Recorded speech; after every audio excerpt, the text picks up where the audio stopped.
Lust, fear, and suspense are three of the simplest responses for any filmmaker to provoke in an audience. The horror genre combines all three. Crazy, am I? We'll see whether I'm crazy or not. In 1931, theater-turned-film director James Whale made his universally admired film version of Mary Shelley's legendary Gothic novel, Frankenstein, the Modern Prometheus.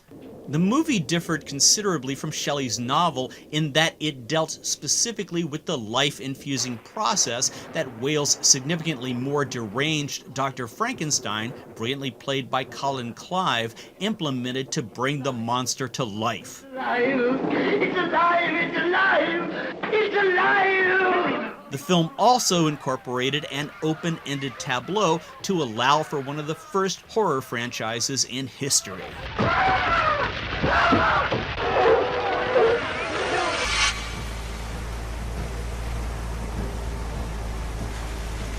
Famously made on a shoestring budget with a television production crew, Psycho gains claustrophobic momentum from its desolate Bates Motel location where Janet Leigh's Marion Crane makes her last stop after stealing $40,000 from her boss.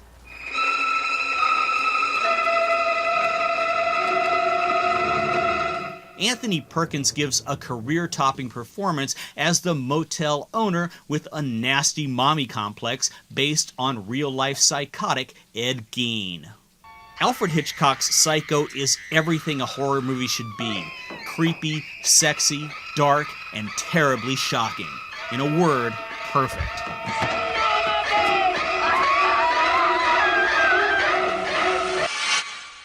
What is it?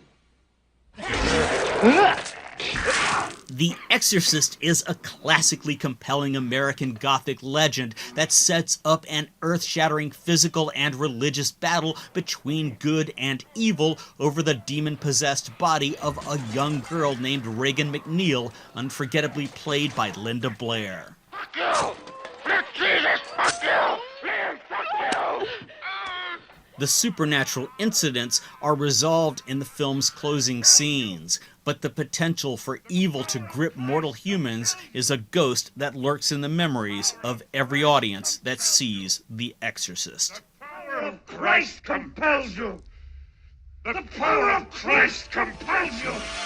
From as early as 1896, when George Méliès made The Haunted Castle, the first vampire film, the horror genre has expanded exponentially to cover a host of subgenres that include gothic, monsters, mad scientists, zombies, slasher, and torture porn.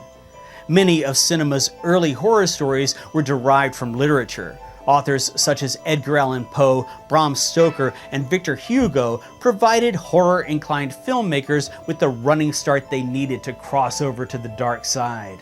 In the 30s and 40s, Universal Studios built a cottage industry based on films such as Dracula, The Wolfman, and The Invisible Man. Later, masterful directors such as Alfred Hitchcock, Roman Polanski, David Cronenberg, and David Lynch helped give credibility to the much maligned genre with horror films that are universally considered classics. While not mutually exclusive, shock and surprise are necessary aspects to the genre.